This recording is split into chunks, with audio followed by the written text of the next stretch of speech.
April 30th, 1937, Maxwell Field, Alabama. The fountain pen moved deliberately across the resignation papers, each stroke bearing the weight of 2 decades in uniform. Captain Claire Lee Chennault, Chief of Pursuit Training for the United States Army Air Corps, was signing away his military career at the age of 43. Years of open cockpit flying had left him with chronic bronchitis, and worsening deafness made communication with students and fellow officers increasingly difficult. Yet these ailments were convenient excuses for an institution eager to rid itself of a persistent troublemaker. The real reason sat in the filing cabinets around him, memorandums asserting that fighter aircraft could intercept and destroy bomber formations, tactical manuals describing pursuit strategies that challenged every assumption of the bomber-dominated Air Corps, and training reports showing that precision fighter tactics could cripple enemy air forces. All of it dismissed, ridiculed, and ignored by superiors who clung to one unshakable belief: the bomber will always get through. As Chennault walked away from Maxwell Field that spring afternoon, his colleagues sighed in relief. The agitator was gone, the dissenter silenced. The fighter advocate who had refused to accept bomber supremacy was finally out. What none of them could imagine was that within 5 years, this forced retirement would become one of the greatest vindications in aviation history. The tactics once mocked as outdated would prove revolutionary.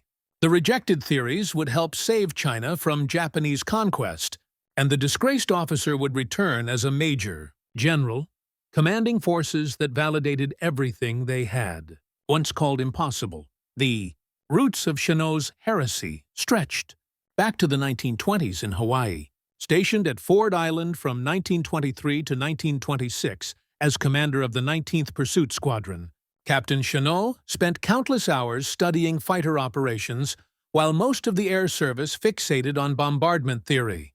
He flew mock combat sorties, analyzed aerial maneuvers, and documented every engagement. In his small quarters, crowded with manuals and diagrams, he began developing ideas that would later transform air warfare. At the time, the prevailing wisdom seemed absolute. The Martin B-10 bomber, introduced in 1932, could reach 215 centimeters. The Boeing P-26 fighter topped out at 234 beefy, a small advantage. Air Corps exercises appeared designed to prove bomber invulnerability. During 1931 maneuvers in Ohio, pursuit squadrons failed to intercept a single bomber formation after 2 weeks of intense operations. The commanding general drew an obvious conclusion. Given higher speeds and limitless airspace, intercepting bombers was impossible, and therefore fighter development was inconsistent with Air Force employment. That doctrine became gospel. By 1936, the Air Corps Tactical School at Maxwell Field had stopped teaching fighter tactics altogether, channeling all resources toward bombardment theory. The age of the invincible bomber had arrived, but Chennault refused to accept it.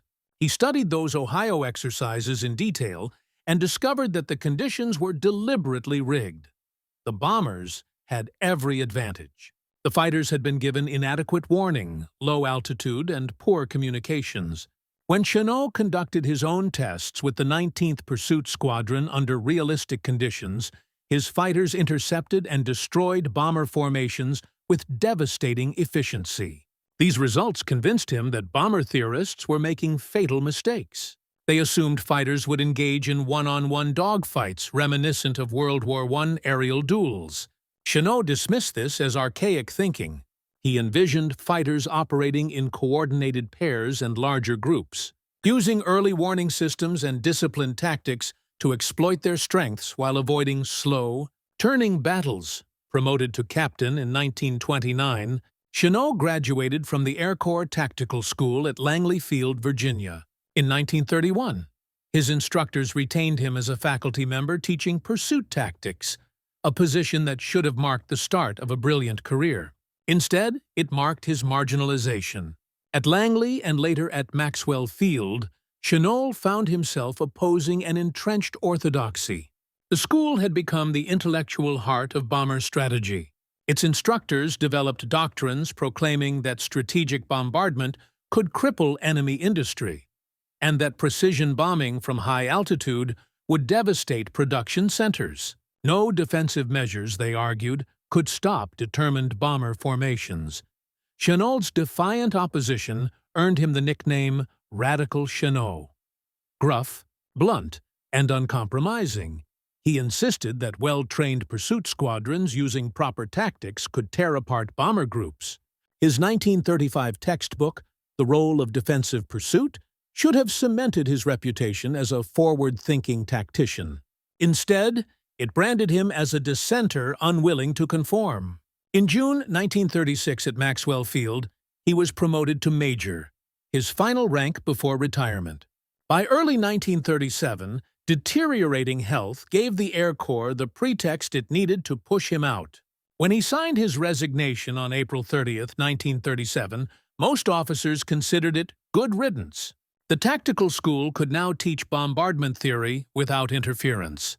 The future, they believed, belonged to the bomber, and there was no place in it for Claire Chennault.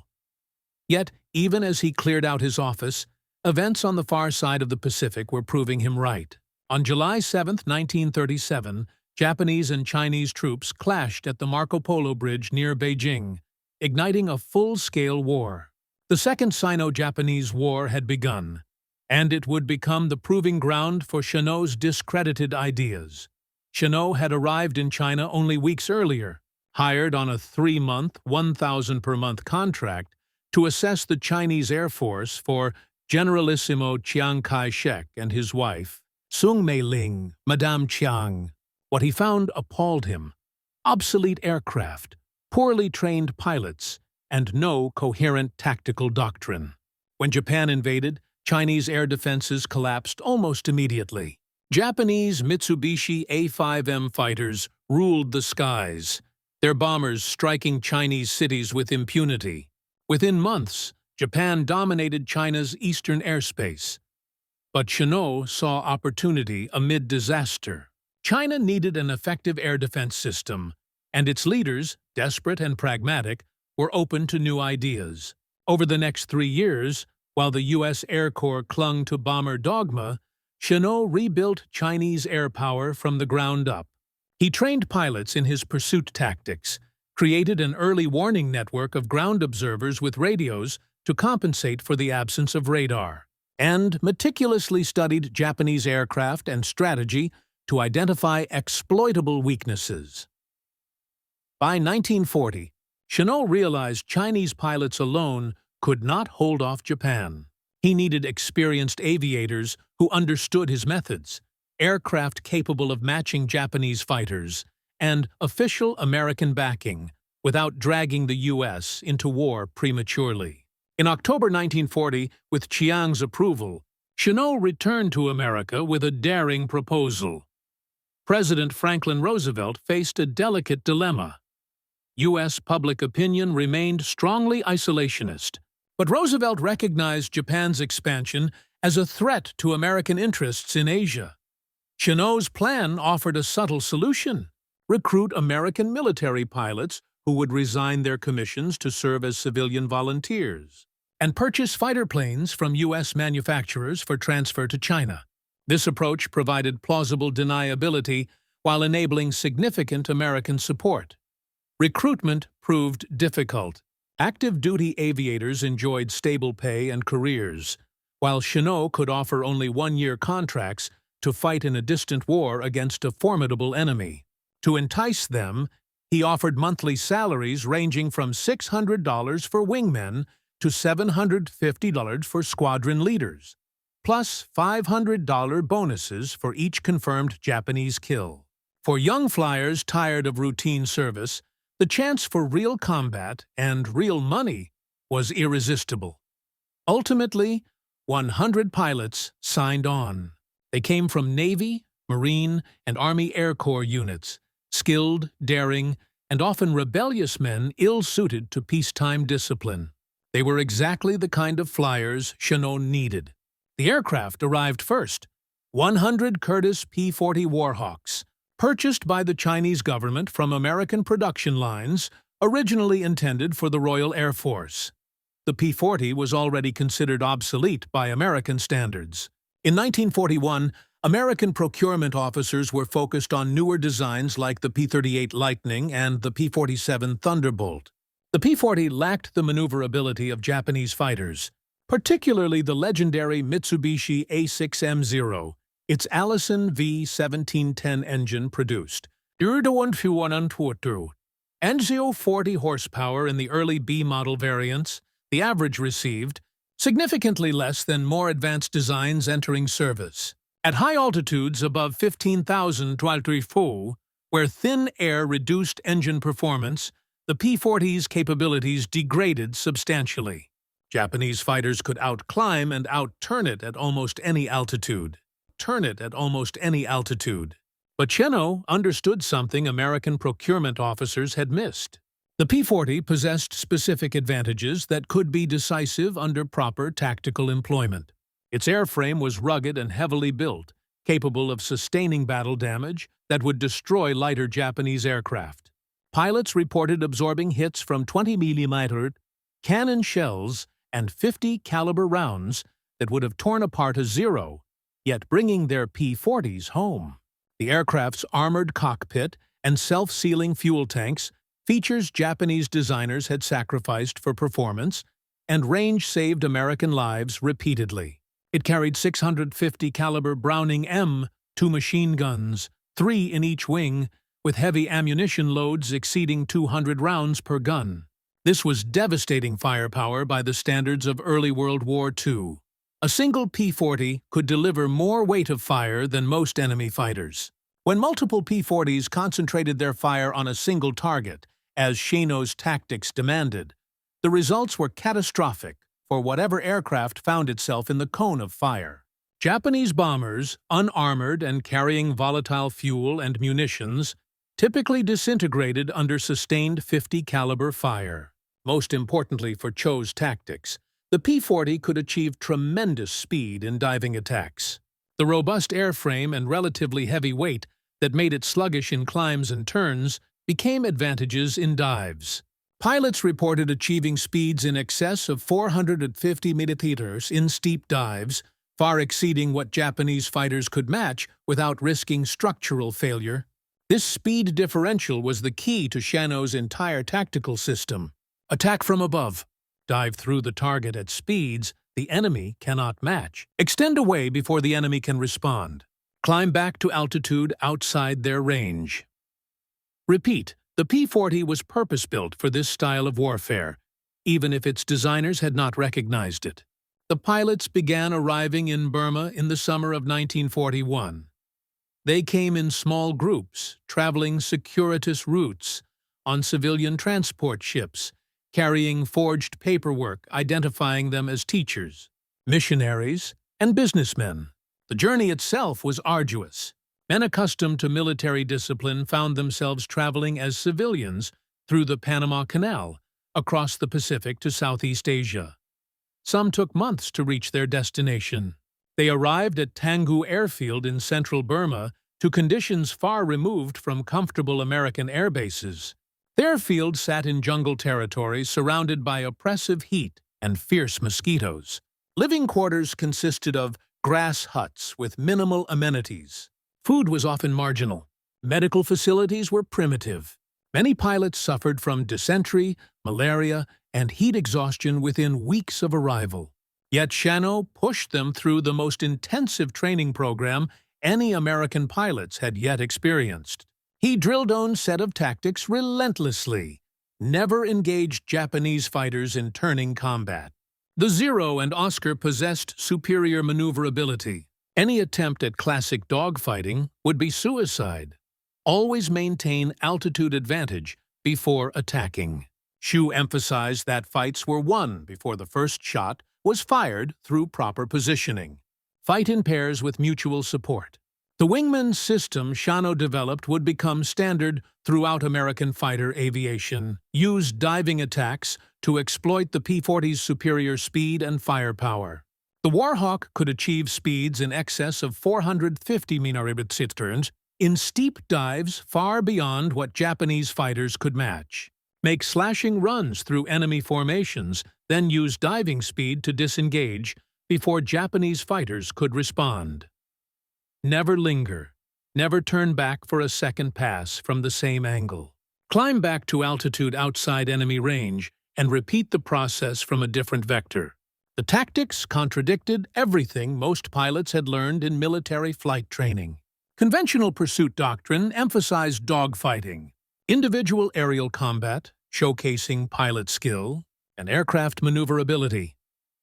Show's approach seemed cowardly to some pilots raised on romanticized notions of aerial chivalry. They wanted to engage in turning battles to prove their superiority in direct competition. Shu would have none of it. "This is not sport," he told them repeatedly. "This is killing." He showed them gun camera footage from Chinese pilots who had engaged Japanese fighters conventionally. The results were invariably the same. The Chinese aircraft, attempting to turn with more maneuverable opponents, would lose energy and altitude. Within seconds, a Japanese fighter would be on their tail. Within seconds more, the Chinese pilot was dead. Shu forced his pilots to watch these films repeatedly until the lesson became visceral. Fight the way I teach you, or die the way they did. But Sheno was not merely training pilots to survive. He was preparing them to kill Japanese airmen and destroy Japanese aircraft as efficiently as possible. His tactics maximized the P-40's strengths while completely negating Japanese advantages. The Zair's legendary maneuverability meant nothing if it never got close enough to use it. The Japanese pilot's superior experience meant nothing if I never saw the attack coming. More importantly, these were tactics Cheno had been developing for 15 years while the air ignored him. Now, in the jungles of Burma, far from the bureaucrats who'd forced him to retire, he would finally prove they worked. Sheno also established an early warning system that would prove as valuable as his tactical training. Using radio equipment and Chinese volunteers, he created a network of spotters stretching across hundreds of miles of territory. Observers in caves and hilltops would listen for approaching aircraft, estimate their numbers and direction, then relay information to average headquarters. The system gave Sheno's fighters precious minutes of warning, time to climb to advantageous altitude before Japanese formations arrived. It was primitive compared to radar, but in the context of China's technological limitations, it was revolutionary. By December 1941, the American volunteer group had organized into 3 squadrons. The 1st Pursuit Squadron, Adam and Eves, commanded by squadron leader Robert Neal. The 2nd Pursuit Squadron, Panda Bears, led by squadron leader Jack Newkirk. The 3rd Pursuit Squadron, Hell's Angels, under squadron leader Arvid Olsen. They had approximately 82 trained pilots and 62 combat-ready P-40 fighters based between Kuning in southern China and Rangoon in Burma. They were not yet the Flying Tigers. That name would come later. The pilots simply called themselves the Average. December 7, 1941, Pearl Harbor, Hawaii. The Japanese surprise attack destroyed the American Pacific Fleet and killed over 2,000 servicemen. Across the Pacific, Japanese forces launched simultaneous assaults on American, British, and Dutch possessions. The Japanese military offensive rolled forward with devastating effectiveness. American morale sank to depths not seen since the Civil War. Americans desperately needed good news. Any evidence that the United States could strike back? December 20, 1941, Kuning, China. The early warning network that Cho had spent months developing detected Japanese bomber formations approaching from Indochina.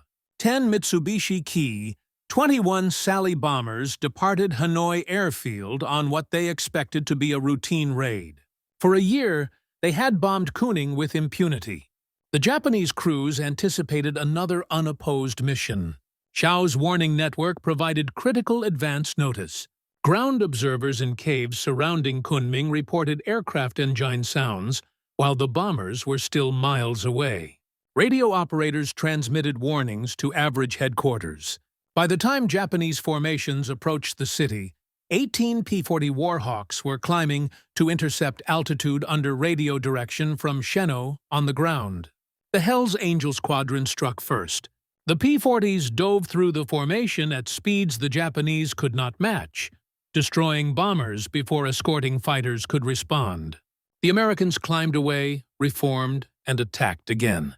4 Japanese bombers went down in flames. 3 others suffered crippling damage. The remaining bombers jettisoned their loads and fled. Chinese citizens watching from Kuning witnessed Japanese aircraft falling from the sky for the first time in the war. Shu met their turning P-40s on the runway. His face showed no emotion as pilots climbed from their cockpits. "It was a good job," he told them, "but not good enough. Next time, get them all. Next time, get them all." The statement captured Shano's perfectionism perfectly. 4 confirmed kills was impressive, but 6 bombers had escaped. 3 days later, the Japanese returned in force. 63 bombers escorted by 25 Nakajima-ki. 43 Oscar fighters approached Rangoon, Burma. This time, the Japanese came prepared for opposition. They had received reports about the mysterious fighters that had savaged their Kunging raid. They brought overwhelming numbers to ensure success. 14 average P-40s rose to meet them, joined by 15 Royal Air Force Brewster Buffalo fighters. The odds were nearly 3-1 against the defenders. Conventional wisdom suggested the Japanese would overwhelm the outnumbered Allied fighters through sheer weight of numbers.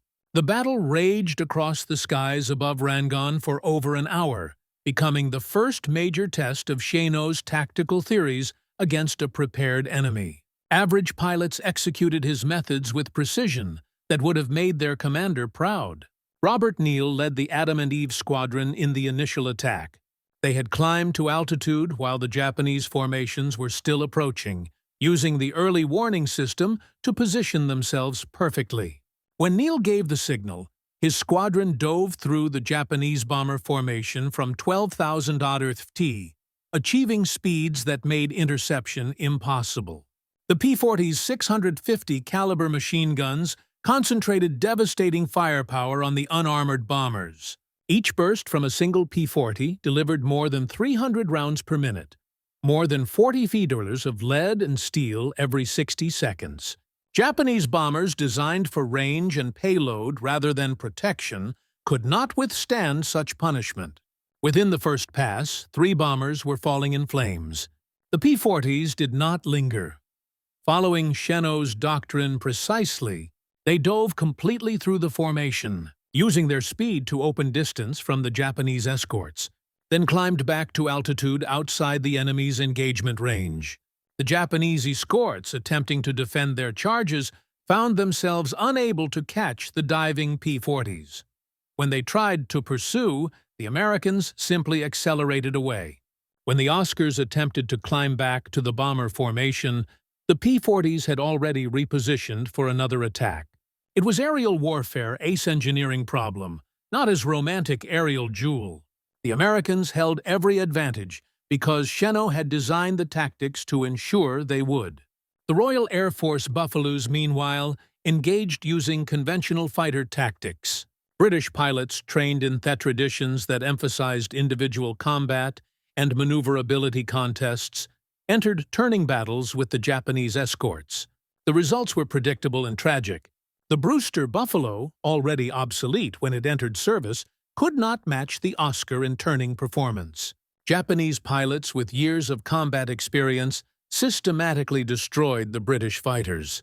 The contrast between the average's success and the RAF's casualties provided brutal validation of Sheno's methods.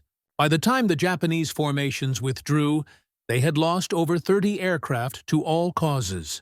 The precise breakdown remained disputed in the chaos of battle, but the disaster was undeniable. The 63rd Senti, one of the elite Japanese bomber units, was effectively destroyed as a combat force.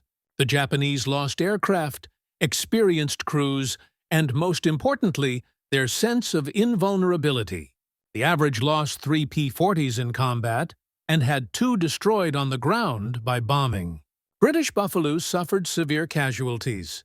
The contrast between American and British losses using different tactical approaches against the same enemy could not have been more stark. News of the Christmas Day air battle reached American newspapers within days. Editors desperate for positive stories found perfect material in this exotic volunteer group. Life magazine sent photographers. Time magazine dispatched correspondents. Henry Luce, the influential publisher with personal connections to China, devoted extensive coverage to Chano and his aviators. Someone at Time coined the name Flying Tigers. Disney Studios produced a logo. The average pilots, meanwhile, had already adopted shark-mouth nose art on their aircraft inspired by Royal Air Force P-40s serving in North Africa. The combination of name and visual brand created instant recognition. Claire Chan became America's first military hero of World War II. Newspapers ran stories about the leather-faced commander who had been forced out of the air but was now leading American pilots to victory. The irony was not lost on Chano. 5 years earlier, the air had dismissed him as a troublemaker with obsolete ideas. Now, those same ideas were producing the only good news in a war filled with American defeats. Over the following months, the Flying Tigers compiled a combat record that remains legendary. Operating from bases in Burma and southern China, the 3 squadrons flew against Japanese forces that outnumbered them 20-1. They never had more than 50 combat-ready aircraft at any given time. Personnel shortages meant pilots flew multiple missions daily, accumulating fatigue that would have grounded them under normal circumstances. They often faced severe shortages of spare parts, with ground crews cannibalizing damaged aircraft to keep others flying. Ammunition supplies ran low repeatedly. Fuel had to be flown over dangerous mountain routes from India. The logistics situation grew increasingly desperate as Japanese forces advanced. The fall of Rangoon in March 1942 cut off the easiest supply route. Everything No had to come through Kuning, flown in dangerous trips over the Himalayas, or driven along the treacherous Burma Road before Japanese forces cut that route as well. The average operated on razor-thin margins, one bad day away from being unable to continue operations.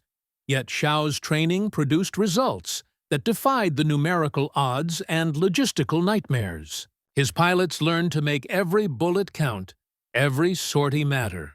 They operated with precision born of necessity, knowing that wasted ammunition or damaged aircraft could mean the difference between success and failure.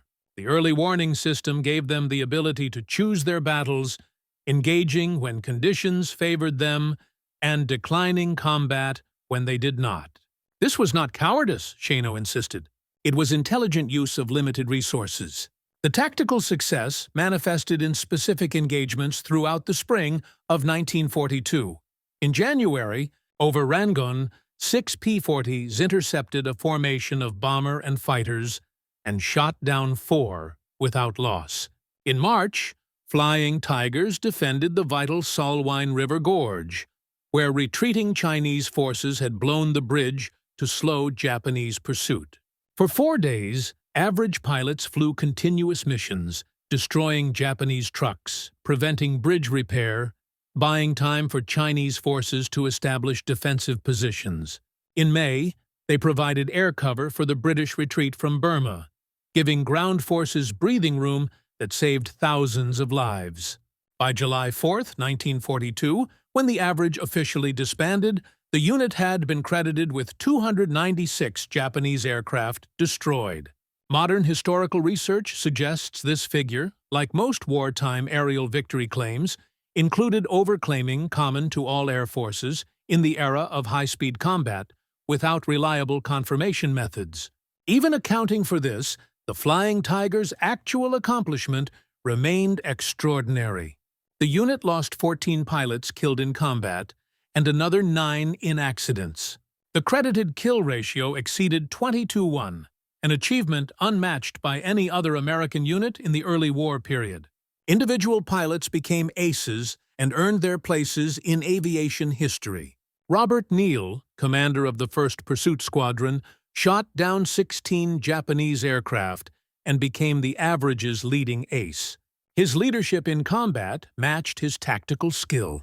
Pilots who flew with him described a commander who remained calm under fire, made quick decisions based on Shano's principles, and brought his pilots home alive. Neal's success vindicated Shino's selection of squadron leaders based on judgment and tactical ability, rather than seniority alone. David Lee Hill, the Texan who became squadron leader of the 2nd Pursuit Squadron, destroyed over a dozen enemy planes and continued serving after the average disbanded. Hill was among the handful of pilots who chose to join the regular Army Air Forces when the volunteer group ended, providing continuity and institutional knowledge to the 23rd Fighter Group that replaced the average. His memoir of Flying Tiger operations would later become one of the definitive first-hand accounts of the unit's combat experiences. Charles Older, Robert Prescott, and George Burgard each compiled double-digit scores, joining an elite group of American aces who achieved their status in the war's opening months when Japanese forces seemed unstoppable everywhere else. These men proved that properly trained pilots using correct tactics could defeat enemy forces regardless of numerical odds or the enemy's reputation. Their success was not individual brilliance, though they were skilled aviators. Their success came from rigorous application of Shino's tactical doctrines in the face of overwhelming opposition. Even average pilots achieved extraordinary results using Shino's methods. Men who might have been competent but unremarkable fighter pilots using conventional tactics became deadly effective when employing the hit-and-run approach Shino demanded. The tactics leveled the playing field, allowing pilots of moderate skill to survive and succeed against more experienced opponents. This democratization of fighter combat effectiveness would become one of Chow's most important contributions. Good tactics properly applied could make average pilots dangerous and great pilots unstoppable. The Japanese learned to fear encounters with the shark-mouthed P-40s. After the initial Kuning raid, Japanese bombers never again attempted to attack the city, while the Flying Tigers defended it. Cho had done something revolutionary in air warfare. He had developed tactics specifically designed to negate enemy advantages while maximizing friendly strengths. The Japanese possessed superior fighter aircraft and more experienced pilots. Shino made these advantages irrelevant by refusing to fight the kind of battle where they mattered. His pilots fought at altitudes and speeds where P-40 capabilities dominated. They turned combat into an engineering problem rather than a test of aerial artistry.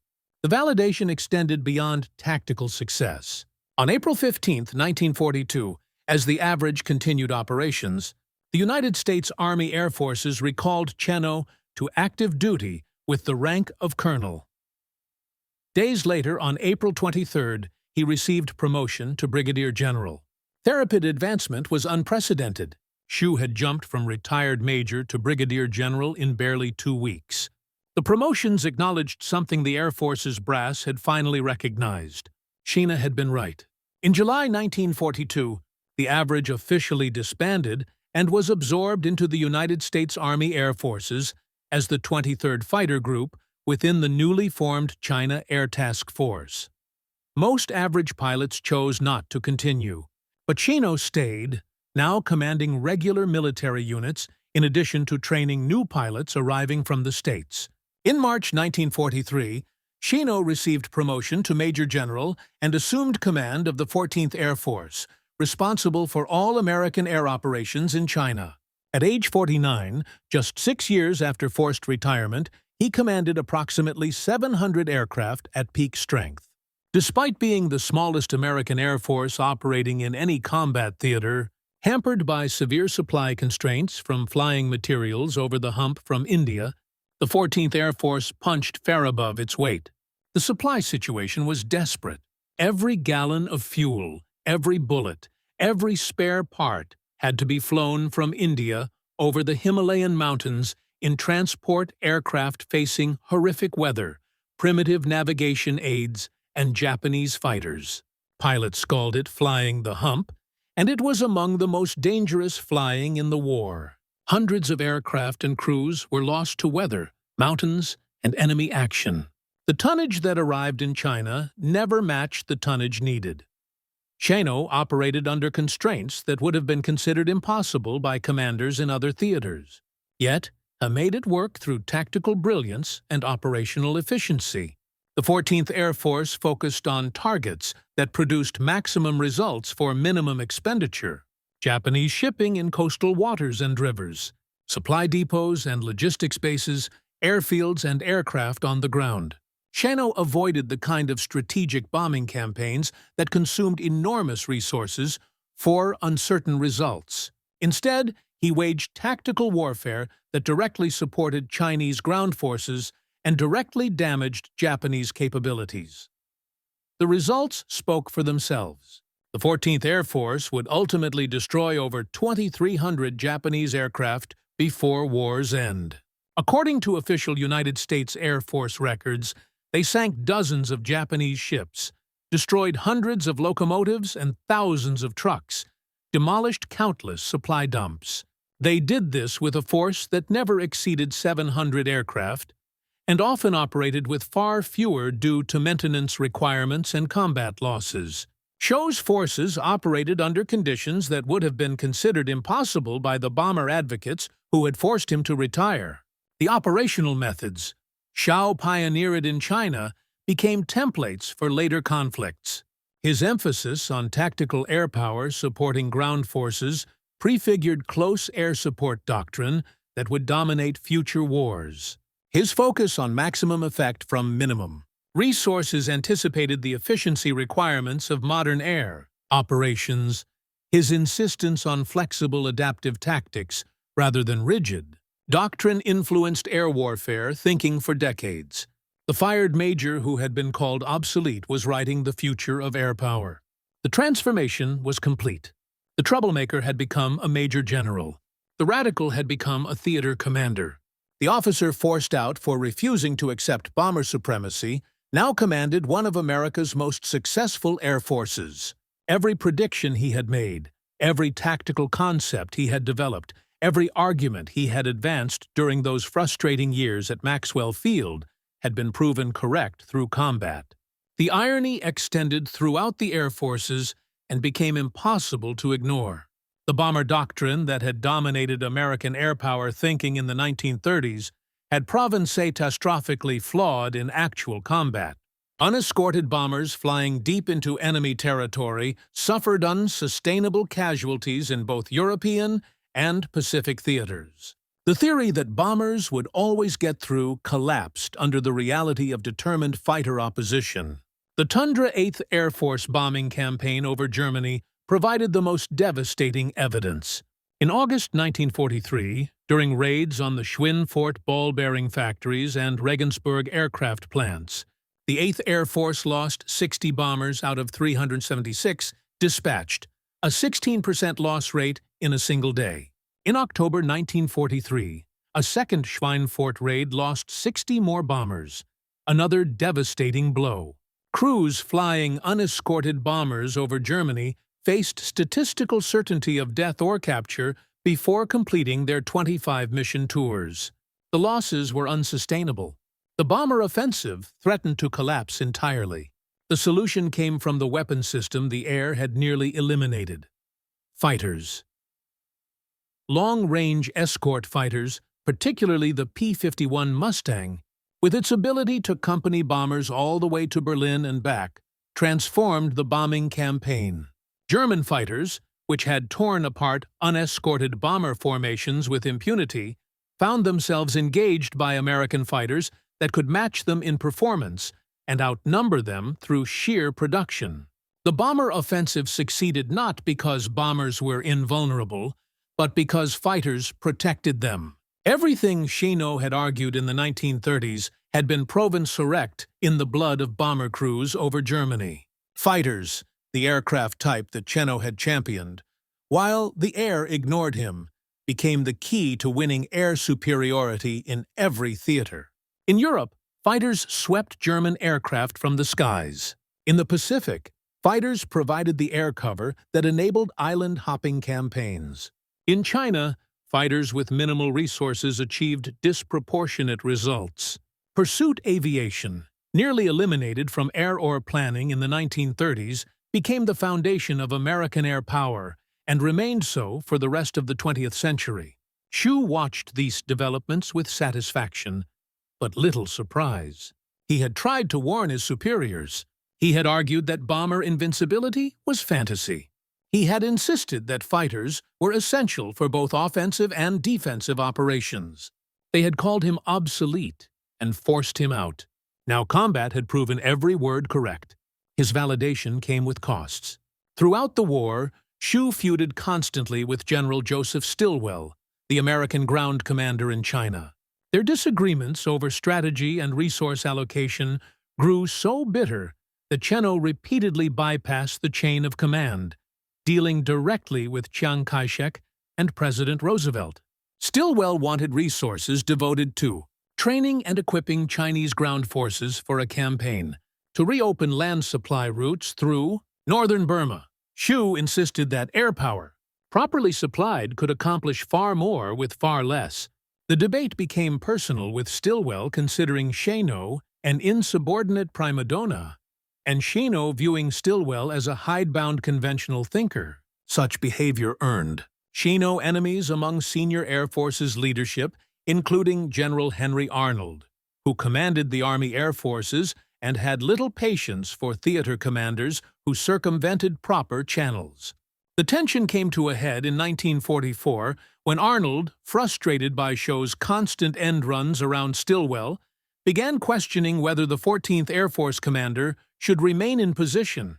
Chennault survived, partly through his results and partly through his connections to the White House and Chinese government. But the damage to his relationships with senior leadership was permanent.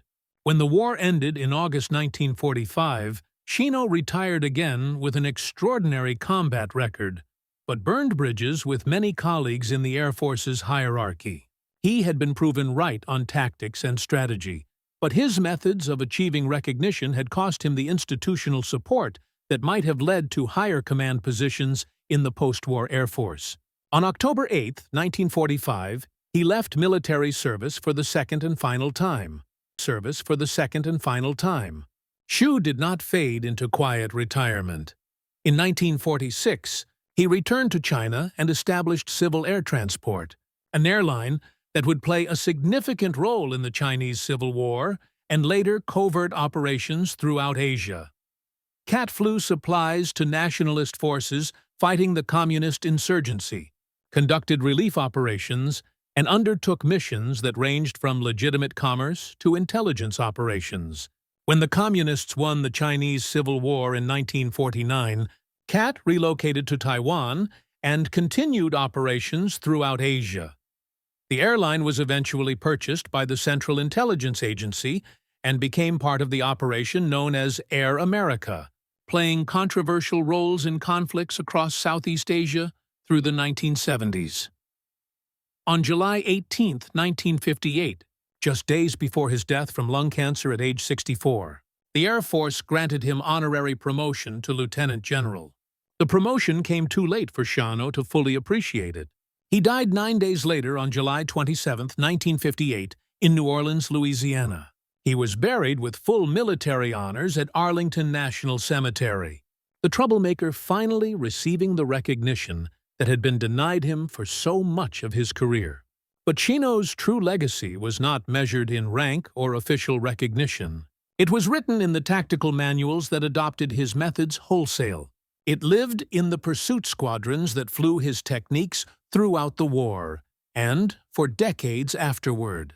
It existed in the thousands of enemy aircraft destroyed by pilots trained in tactics that traced their lineage directly to what Chennault had developed in the jungles of Burma and the skies over China. The tactical principles Chennault developed became the foundation of American fighter doctrine and remained so through the jet age and into the missile era. His emphasis on altitude advantage before engagement became standard practice taught to every fighter pilot from World War II through Vietnam and beyond. His insistence on mutual support tactics and wingman coordination became the basis for the two-ship and four-ship formations that dominated fighter operations for the rest of the century. His doctrine of refusing disadvantageous engagements and exploiting aircraft strengths while avoiding weaknesses became the intellectual foundation of fighter tactics development. When the Air Force wrote its fighter manuals in the decades after World War II, they were writing Shino's ideas. The influence extended beyond tactics to strategy. Shino's emphasis on tactical air power directly supporting ground forces became the model for close air support. Doctrine. His focus on achieving maximum effect from minimum resources anticipated the efficiency, requirements that would dominate air operations in Korea, Vietnam, and beyond. His insistence that air power could be decisive when properly employed and adequately supplied prefigured debates about air power's role that continue to this day. The arguments Shino made in the 1930s about the primacy of fighters and the vulnerability of bombers shaped air power thinking for generations. His emphasis on early warning systems and integrated air defense, primitive though his methods were, compared to later technology, established principles that would become fundamental to Cold War air defense networks.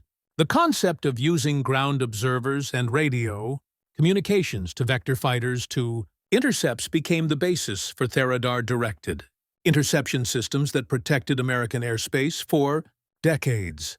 What Shino had cobbled together with radios and Chinese volunteers in 1941 became in more sophisticated form the SAGE system and the network of radar stations that ringed North America during the Cold War.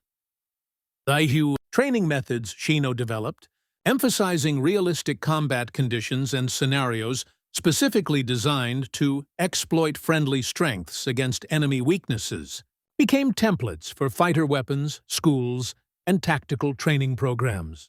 The Navy's Top Gun program, established in 1969 after unacceptable losses in Vietnam, drew directly on principles Shino had established.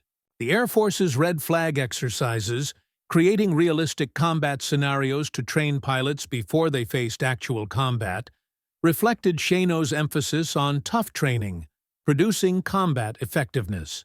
Fighter pilots decades later were using methods Shino had pioneered. The Flying Tigers flew combat missions for only 7 months from December 1941 to July 1942. But those 7 months changed air warfare forever and established principles that would endure for decades. They proved that fighter tactics could be revolutionary when they broke from conventional thinking. They demonstrated that a small force using superior techniques and proper preparation could defeat much larger enemies with superior equipment. They showed that the officer the Air Corps had dismissed as obsolete possessed understanding of aerial combat that surpassed everyone who had forced him to retire. The broader implications extended beyond tactics to institutional culture and military innovation. The story exposed how large organizations, particularly military establishments in peacetime, can become resistant to innovation that challenges established doctrine. The heir of the 1930s had invested enormous intellectual and material capital in bomber theory. Admitting that fighters might be equally or more important would have required acknowledging that strategic assumptions underlying years of planning and billions of dollars of procurement had been wrong. Institutions resist such admissions. It is easier to force out the denter than to re-examine the doctrine. Shino's eventual vindication proved that institutional consensus, no matter how overwhelming, is not the same as truth. The entire air leadership, with only a handful of exceptions, believed bomber theory was correct in the 1930s. They were wrong. Shino, isolated and ridiculed, was right. Combat, the ultimate arbiter of military theories, proved it beyond any doubt. This lesson resonates beyond aviation, beyond the military, to any field where established wisdom resists challenge from unconventional thinkers. The story also demonstrates the importance of testing theories under realistic conditions. Xiao's skepticism about bomber invincibility stemmed from his analysis of rigged exercises that stacked conditions to favor predetermined outcomes. When he conducted exercises under realistic conditions, his fighters consistently intercepted the bombers. The aero leadership preferred exercises that confirmed their theories rather than experiments that might challenge them. This confirmation bias, the tendency to seek information that supports existing beliefs while ignoring contradictory evidence, nearly cost America dearly in World War II. The human cost of institutional resistance became clear in the blood of bomber crews over Germany. Thousands of American airmen died in UN-scorted bombing missions because air planners had assured them fighters were unnecessary. Those deaths were preventable. If Chennault's warnings had been heeded in the 1930s, if the air had developed long-range escort fighters earlier, if bomber doctrine had been tempered with realistic assessment of fighter threats, American losses might have been substantially lower. Institutional resistance to uncomfortable truths has consequences measured in lives. The story resonates because it captures a universal truth about innovation and institutional resistance. Chennault was right. The Air Corps establishment was wrong, but institutions rarely admit error until forced by undeniable evidence. His forced retirement demonstrated how organizations eliminate dissent rather than engage with challenging ideas. His subsequent success proved that silencing critics does not make their arguments invalid. When Captain Claire Leach Chennault signed those retirement papers at Maxwell Field in April 1937, he walked away from a 20-year career with nothing to show but rejection and failure. When Major General Claire Lee Chennault relinquished command of the 14th Air Force, in August 1945, he left behind a tactical legacy that would influence air power for generations. The obsolete tactics had proven revolutionary. The forced retiree had been completely vindicated. And the Flying Tigers had written one of the great stories in military history, proving that sometimes the troublemakers are right and the institution is wrong. Today, the Flying Tigers remain among the most recognizable military units in history, their fame transcending military circles to enter popular culture. The iconic shark-mouth nose art now adorns aircraft across the globe, adopted by both military units and civilian aviators as a symbol of fearless fighter spirit. Museums proudly display restored P-40 Warhawks painted in Flying Tiger colors, each one a tribute to Chennault's enduring legacy. The Smithsonian National Air and Space Museum counts a Flying Tiger aircraft among its most treasured exhibits. Aviation enthusiasts continue to restore P-40s to flying condition, keeping them as living symbols of history and flying them at air shows where crowds gather to witness warriors from another era. Yet, the deeper legacy lies not in the paint schemes, but in the tactical revolution Chennault achieved, and its lasting impact on how air forces worldwide think about and employ fighter aircraft. He transformed fighter operations from individual aerial duels into coordinated components of an integrated combat system. Chennault proved beyond question that intelligent tactics could overcome numerical and technological inferiority, a lesson that remains vital in an age of near-peer competition, where adversaries may hold the advantage in numbers or technology. He demonstrated that challenging institutional orthodoxy, even at great personal cost, can be essential for true military effectiveness and national security. Recognition did come, much of it posthumously. In 1972, Chennault was inducted into the National Aviation Hall of Fame beside other legends of American flight.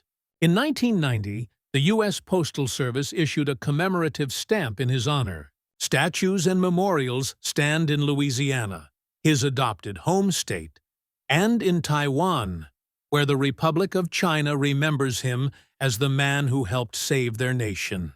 In Kunming, China, where he first led American pilots into combat against Japan, the Flying Tigers Museum opened in 2012, showcasing the AVG's contribution to China's survival and eventual victory. Former enemies became allies, united in acknowledging what Chennault and his men accomplished. The aviators who served under his command never forgot their unconventional leader or the lessons he instilled. Flying Tiger reunions continued for decades after the war, bringing together aging veterans to relive their youth and service. They spoke of Chennault with respect bordering on reverence, remembering a commander who had been right when others were wrong, who kept them alive through tactics that worked, transforming them into the most effective fighter unit of the early war. These men, veterans of America's most desperate moment, understood what Chennault had given them, the tools to survive and prevail against overwhelming odds. Many credited him personally with saving their lives through his insistence on disciplined, practical tactics that defied conventional wisdom. His 1935 book, The Role of Defensive Pursuit, dismissed by the Air Corps as obsolete, became required reading for fighter pilots within a decade. The manual, ignored in peacetime, became essential in wartime.